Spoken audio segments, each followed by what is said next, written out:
And it's John Gibbons for the Anfield Wrap. I've got a very special guest. It's former Liverpool captain Jamie Redknapp, who's now obviously a Sky pundit as well. Jamie, welcome to the Anfield Wrap. It's been too long. Thanks, John. I know, mate. Great to. Honestly, it's a real pleasure for me to be talking to you guys. So thanks very much for having me on. You must be really excited, like everyone else, about the football return and, being back to work as well. But just the fact that, it's been so long for all of us, sort of without the Premier League, you must be buzzing.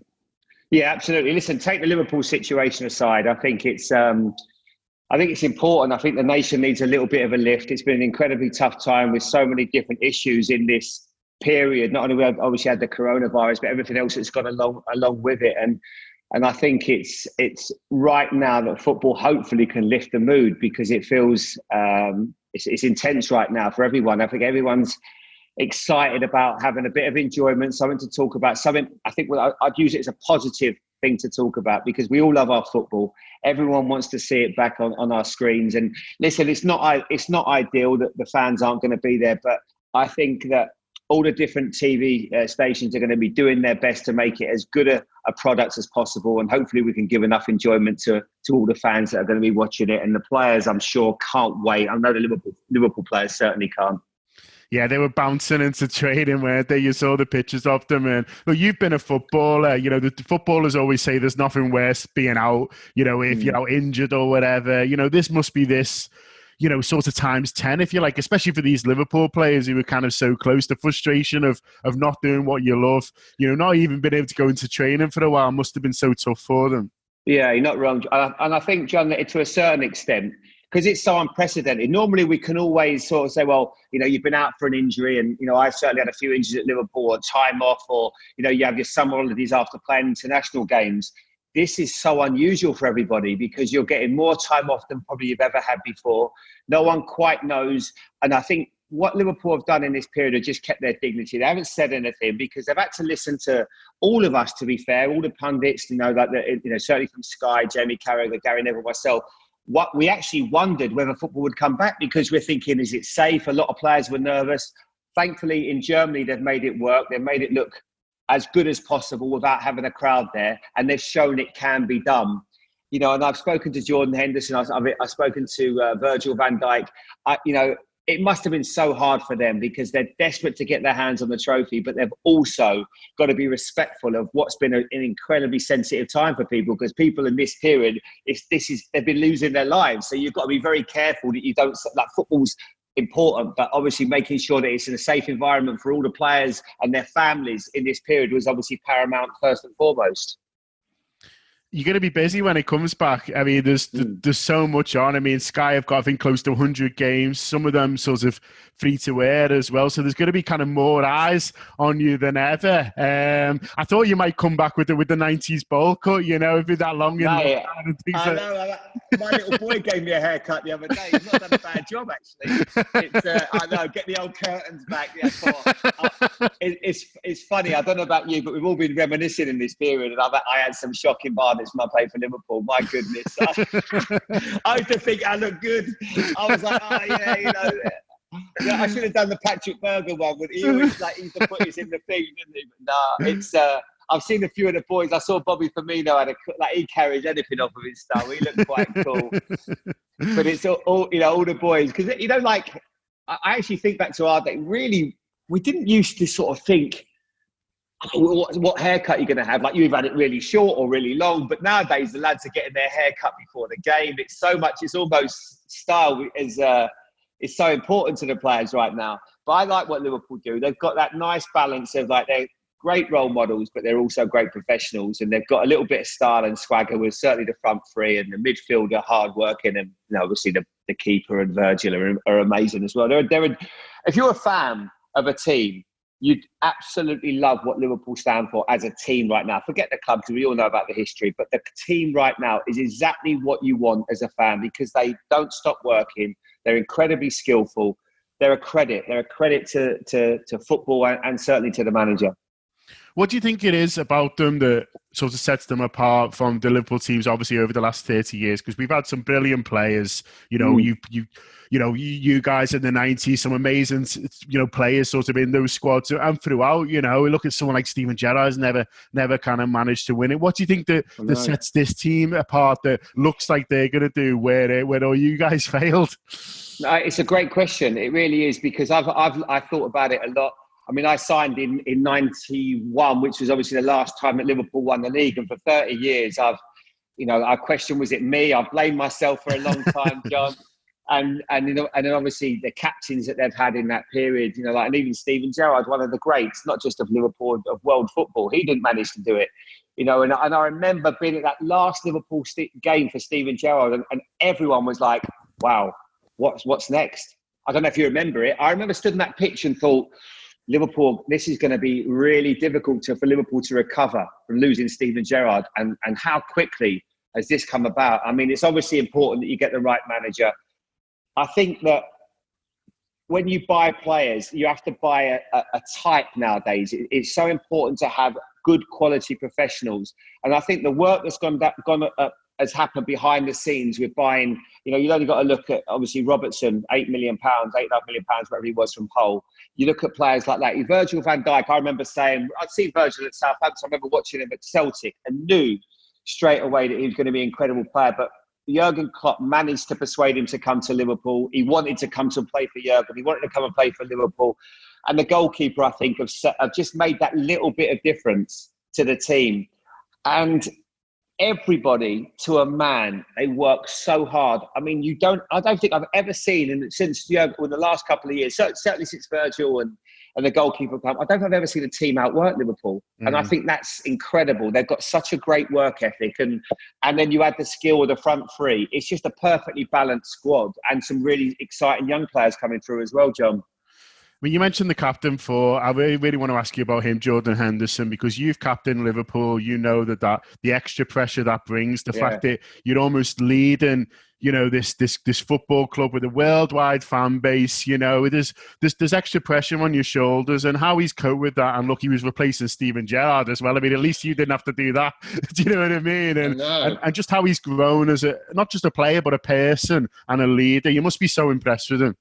So impressed. And I think you said it all there, really. The fact that to follow Steven Gerrard, who is such an iconic figure at the club, it was never, ever going to be easy. It was like following Kenny Dalglish as the manager. It was never going to be easy. The expectations, every time he played, well, he's not as good as Stevie. Now, Stevie is just one of the greatest we've ever seen. And you've almost got to forget what Steven did, but he's done it in such a different way. He seems an incredibly humble young man.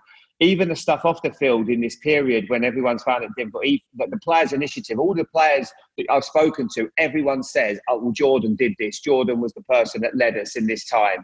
That's impressive. And he's only a young man as well. And he's just been, exemplary, the way that he's gone about it, because there were question marks. There were people wondered whether he's good enough. People sometimes said, well, what does he do? But he does so much work in terms of making sure that everyone else looks good on that pitch. The amount of work, when he'll go and press someone and then he might not win it back, but the next man does. He knows exactly what his limitations are. He's not going to do those Gerrard 30-yarders or go past 4 and 5 players, but he just knows what it takes to make that team tick. And I think alongside, obviously, Gigi Wijnaldum as well in there, and James Milner, you can see off the field as much as on it, he just does a great job bringing everybody together. And he's the perfect leader for that team, because he's an unassuming young man. And I've got so much time for him. Every time I meet him, I always go away thinking he's a proper player and a good lad as well. I mean, you talk about when you sort of meet Henderson, and do you get a sense when you're around Melwood and if you go or if you around the players, it just sort of feels a little bit different than how it used to, because obviously with Jurgen Klopp's build, obviously the squad that are together now, when you're around them, does it feel like, these guys are about to do something special? Yeah, absolutely. And you don't know, John, how long this can last for, because they're I think obviously now you've got to make sure that we keep the players. That's the important thing. And I read, and I hope it's true, that Liverpool are in the process of having contractual talks with Virgil van Dijk. Because I can honestly say I don't, in all my time in football, I know the goalkeeper's done an amazing job. There's not many players that I've seen have an effect on a team like Virgil van Dijk has done. I can honestly say that. You know, he's such an impressive player. The way that he calms everyone down. He's so composed. He's got a bit, when I think about all the great Liverpool centre-backs, he's got a bit of everything in them. You know, he organises people. You know, the fact that the crowd, when he's got the ball, everyone just feels calm. He's fantastic on the ball. And just, he never looks flustered. And it's just been an amazing signing. When you think at the time, people said £75 million, what a lot of money. I mean, it's an absolute snip. An absolute snip, because he is as important as any player in world football for this team. You know, everyone would want Virgil van Dijk in their team. He's just incredible. And I think alongside Jordan, alongside James Milner, I think they are, I can imagine, I always think back to a dressing room, how influential they are with everyone, because you've got a lot of good young players coming through. And if you see good role models and if you see good influences around, that will rub off, because you know that's how you've got to behave. If you see players that are messing around, not training properly, that rubs off as well. You think, well, if they can do it, I can as well. But from what I can gather, and like you said, every time you go to Melwood, you see these guys absolutely bang on it every game, every training session. And that's why Jurgen Klopp has deserved so much credit, because he's obviously influenced these players coming to the club. And that's the kind of the level that these young players need to sort of reach if they want to get through. And, you know, we're all hopeful in Liverpool that Curtis Jones is maybe the next one along the line for us. You know, he's a South Liverpool boy like me. He's got a bit of swagger about him, and we're all hopeful. Yeah, he has. But he knows that, you know, just like you guys did, I know you used to look for John Barnes and think that's the level you've got to be at training, you know, maybe not quite a Barnesies, you know, day one, but kind of, you know, how professional they are, kind of how they conduct themselves. You know, you had those guys to look forward to. For someone like Curtis Jones and maybe Harvey Elliott as well, you know, forget about the skill for a minute. They've got to watch those guys for work rate. And it's a great, you know, for young players, it's a great example for the young player, isn't it, what they do? Absolutely. And I think that the two players you've mentioned now, I mean, I've watched Curtis Jones because he obviously plays in a similar sort of position to what I played in midfield. And he's right. He's got that swagger. He's got that skill. He's got the skill set that you need to go right to the top. Make no mistake. But it's also important that he looks and he trains and he watches what those players do. How does Jordan Henderson, you know, Keita, all these players, Naby Keita, have all got to the top because of their work rate. And I think that Wijnaldum will be a great example as well, because every single game, it's like he sprints everywhere. I mean, he's incredible how, you know, the miles he clocks up, the intensity that he plays at. And it's great having the skills and the flair, but hard work must come first. And that's certainly what he's got. You know, and I think Harvey has got a God-given talent. You can see it. The way that he moves, the way that he glides past people, cuts inside on that left foot. He played a couple of passes in that Villa game, and I think it was the Carabao or the FA Cup, the Carabao Cup, and he just dinked one with his left foot, and I was like, wow. I mean, it's just beautiful talent, and it's the same with those two players. They've just got to keep working hard. It's not going to be easy because they've got so many great players in front of them. And when they get their opportunity, you know, I remember thinking to myself when I was a 17, 18-year-old, how am I going to get in this team? I had like Molby, Whelan, McMahon, all these great players ahead of me. And I'm thinking, how am I going to get in? But the only way you get in is by working hard, going in every day, showing the manager that you want to be involved and be in the team. And even if if you're on the bench sometimes, get some minutes and just show what you can do. But they are really talented boys. And especially for Liverpool, I was lucky I played with Robbie and Stevie. I think we're going to, you know, Liverpool fans, like you just said there, they want to see a Curtis Jones in and amongst it. So fingers crossed he can do the business and carry on with the style and the work rate that he's got, and he can certainly go to the top. It's great to hear you how positive you are sort of about this Liverpool team. It's making me sort of buzz off them even more. And for you and Cara, obviously down there at Sky, it must be great to kind of, you know, talk about how good this team is, especially obviously you've got a couple of Mancunians working with you as well. Roy Keane, Gary Neville, they must be having to praise them at the moment, but can you sense it's a little bit through gritted teeth when they're having to say how good this Liverpool team is? I think there's a bit of joke. There's obviously some jokes that go on, but I think in fairness to Gary and Roy, they respect this team. You can't not. And I think that's the message, because I live in London, I live in Surrey, so I'm almost Chelsea territory around where I am. And everyone I speak to, when they talk about football coming back, everyone says, you know what, no matter what, like the relegation is a bit more difficult because it's going to, but all everyone says is, you know what, Liverpool deserve it. They deserve it. There's not one person that says that Liverpool don't, you know, after all the years of hurt, after what's happened this season, I think everyone is really looking forward to Liverpool getting their hands on the trophy, because everyone, you know, whether you support Liverpool or not, you just have to accept this is a very special, and I say team because it's got everything in it. There's something for everyone in this team. You know, however you like to see football played, you've got the finesse and the skill and Bobby Firmino. You've got the hard work of Wijnaldum. You've got the colossal figure of Virgil van Dijk. You've got an amazing goalkeeper. You know, you've got Trent at right back. You know, the two fullbacks are amazing. It's just a brilliant team that you have to acknowledge that certainly deserve. You know, after 30 years, this has not been a fluke. It's not been anything else apart from a great team effort. You mentioned before that, you know, it's going to be strange without supporters.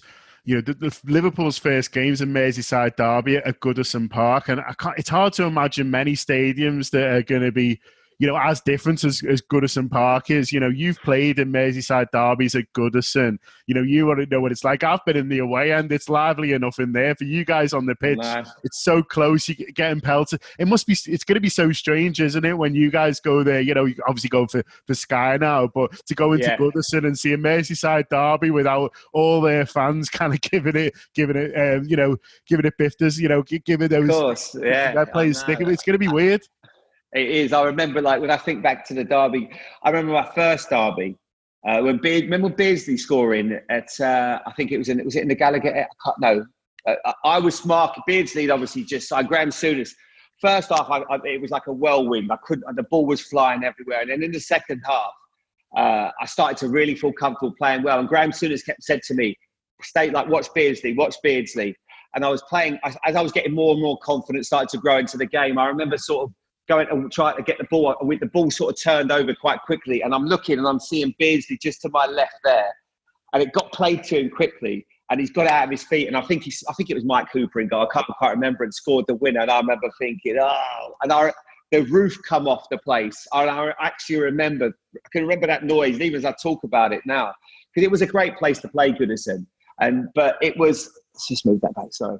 But it's going to be so weird for the players. And it's just a case of, you know, we're all going to have to adjust. We're going to have to adjust to no crowd. But the good thing is, in a way, I think, because we've seen it to a certain extent in Germany, we understand a little bit of what it's going to be like. So we're ready. You know, we're sort of ready. And I think right now the players just want to get it done. I'm sure that, you know, they're looking forward to playing and getting back out. But once they just want to win it, get it done, and then just get this season and then look forward to next season. So, and I know Jurgen touched on it with a parade and things like that. And we will enjoy it. The fans will enjoy it. They'll get their moment. And it might not be for a while, but when they do, we all know how special it's going to be in Liverpool. We've seen it when they've won Champions Leagues in the past. It's going to be an incredible time. But I suppose you've all, you know, for everyone, it's just going to have to be, we're going to have to just be a bit patient. Like we've been patient waiting for this. We're going to have to be patient waiting for the right time to celebrate it as well. Yeah, no, absolutely. And, you know, you've done those parades. You did one, you were there in 2001. And I mean, I could tell, you know, looking at those players last year when they came back from Madrid and, you know, they see it, you know, that must give you a feeling when you're on that bus. You're like, I want more of this. I want more of this. It must feel like a drug. Yeah, of course. And especially with a team that's been assembled there, you can see, I think, as long as they keep the nucleus, you keep adding. Now, the difficulty will be, I think, for probably Jurgen Klopp, and he'll be well aware of Liverpool teams of the past and Alex Ferguson when they dominated at Man United. When's the right time to buy again? You know, you've got a brilliant team. How do you go about not upsetting anybody by bringing in another great player? Because some players love the fact that, or don't care about someone sitting on the bench if they're playing well. Other players don't like that kind of feeling of somebody else breathing down their neck. You know, especially forwards, I find. They like to know that they're the top man. And I think that's going to be something that's really going to be interesting. But I think we'll all have to just trust that Liverpool's recruitment is the best. So I'm sure that the players that you get in have got to be the right type of person. They've got to buy into what Jurgen Klopp does. And I've got to be honest, I wouldn't want to fall out of line with Jurgen Klopp. I don't think he's just not the sort of man to cross, is he? You know, if you mess around with him, you won't, that's it. I think you're done. So, and I think that's the message that every player probably tells new players when they come in anyway. So I'll be fascinated to see what we do once we've won it, how do we kick on again to make sure this doesn't become 1 year and then, you know, there's a big opportunity for Liverpool to dominate for a while. Of course, there's Man City and United are going to get better, and Chelsea look like they've got a really good young side coming through. But I think this is a really good time. You know, this is a special time for Liverpool and the fans and the players. Oh, fantastic to hear. But just in the short term, do you think for Liverpool, the fact that they know exactly what they need to do sort of helps them? Because for a lot of the players, it's going to be strange, isn't it, going into this situation or playing without fans? You know, the idea of, how different it's going to be, that kind of, how hard you go in. But for Liverpool, that motivation's clear, isn't it? They know exactly what they need to do. It's win those 2 games. It's clinch that league title. For all the teams, arguably, it's the most straightforward for Liverpool, I think. Yeah, absolutely. And the interesting thing, to a certain extent, because I can imagine right now, if you're a team that's trying to stay in the Premier League, you don't want to play Liverpool because it's like they are going to be, they've got the bit between the teeth. They want this so badly, but once they've won the title, it's just a case of, that motivation for Liverpool will be different because they've got what they've wanted and, the league is done. So it's going to be, I think for Jurgen, that's going to be quite difficult to manage to a certain extent. And every player is just want to get it done. Obviously, if Arsenal beat Man City and then we win at Goodison, it's going to be party time. And I don't know, I'm sure you don't. Do we know yet? Have you heard anything, John, on when they're going to get the trophy? I think they'll probably give it to them as soon as possible, just in case maybe the season were to be curtailed, worst case coming. I don't know. Have you heard anything? Well, the original plan was the Chelsea home game, wasn't it? But yeah. whether they change that and bring it forward, like you say, I think they'll probably want to do it sooner rather than later, but we'll see. Yeah, and it'll be nice at least, whatever way we do it, just to get at Anfield, I think would be, in the next home game, which is Crystal Palace? Yeah. Palace is the next home Palace. game. Yeah. So that would actually make sense. But listen, right now, and I'm sure, for Jurgen and the players and yourself and all the fans that have supported this team for 30 years have had all the pain of not winning the league in that period. They don't care. They just want to get it done now, get the trophy, and then when the right time to celebrate when it's safe to celebrate, and hopefully it won't be in the too distant future, we can then all enjoy it, and the fans, because I've got my 11-year-old boy and my 15-year-old boy, they're excited as well. They can't wait. Great. So it's exciting times, and I think I've actually noticed with my 11-year-old, because he's a Liverpool fan and has always been, but I've never seen him so excited about the team as what he is now. And I think this is what football does to people, because he obviously knows his dad played for Liverpool and he knows, how much I love the club. But for the fans to have these special moments, like winning the Champions League last year and then winning the Premier League this year, it's just that's what it's all about. But you must be delighted for those fans. Obviously, you played in front of for so many years. It's been 30 years. You've got to be a little bit careful, obviously, because there's some clubs that, have really struggled kind of in that time, gone to the wall and things like that. But that, we're blessed really as Liverpool fans, the players that we've watched, but we haven't had that league title. It's been an obsession, for the people in this city. And that you've lived in front of it. You've had the highs and lows that the fans, have experienced. You must be delighted when you think back to those fans you used to play kind of in front of, and obviously the ones that you meet now doing work that they're going to get to celebrate this league trophy. Yeah, absolutely. Listen, I said to you, John, and I'm not going to. It actually brought back memories of that day when Steven Gerrard retired. I thought, or retired from Liverpool. I left Liverpool. I was thinking, wow, this is. And I remember saying it on the pitch. This might be a really difficult time for Liverpool. How can you adjust without the greatest player of their modern era? And they've adjusted so quickly, and in the blink of an eye, they've got to one Champions League final, won another one, and now they're going to win the Premier League, and they look like they could. Who knows? They could dominate for a while to come. So it's incredibly exciting times for Liverpool, and I think the club is, of course, they would say, why do you deserve it? They do deserve it. They've had the history, the fans, and everything that goes with it. This has been a brilliant time.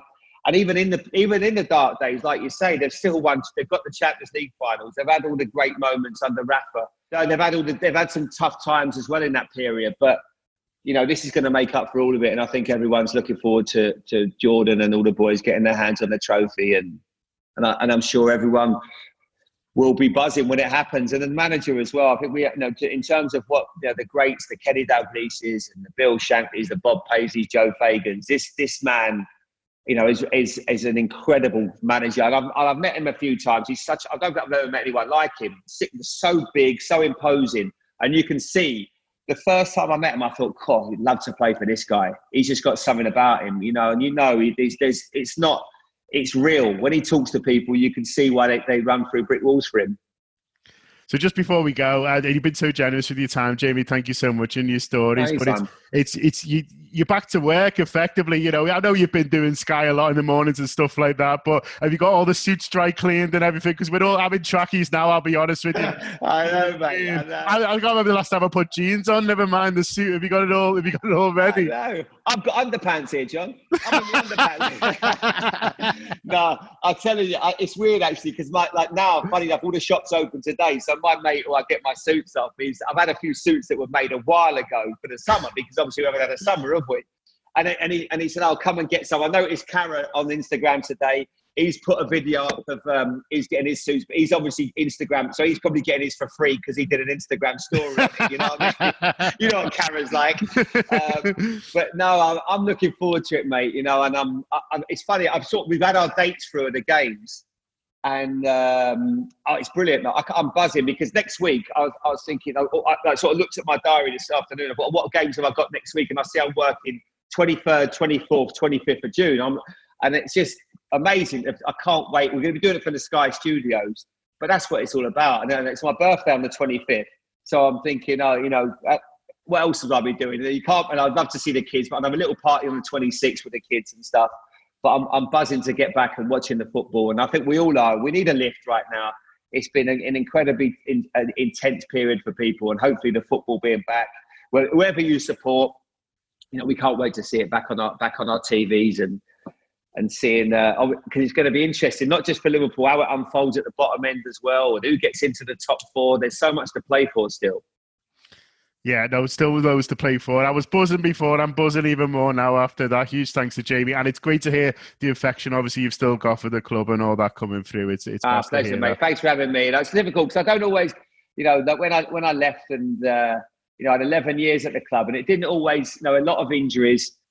And it was tough sometimes because, when I left, I was the captain, and I never really, when I was sort of 27, 28, when I picked up that really bad knee injury, I never got back to the level I wanted. And, I'd love to have been able to play, at that age. Like when I first got made captain, I got injured the following year. And I always think back to when I watched Gerrard play. Every time I go back, I thought, God, I'd love to have had a couple of good years of him. We would have suited each other so well. But, it wasn't to be. And I'm just thankful that I had those years as when I signed as a 17-year-old from Kenny, when Kenny signed me, I mean, they were just, when I look back, it's just incredible, really, to think that as a 17, I had 11 years there. So I'm thankful for all the fans and how much they supported me through thick and thin. It wasn't always easy, as I say, but I loved every minute of it. No, I appreciate that. Huge thanks to Jamie. Thanks a lot to Sky for sorting this out. And we'll see you on the telly in your new suits. Yeah, mate, I will, hopefully, mate. Enjoy, mate, and I bet you can't wait now, so it won't be long. Jordan's got that trophy in his hand and we'll be happy. Absolutely. Cheers.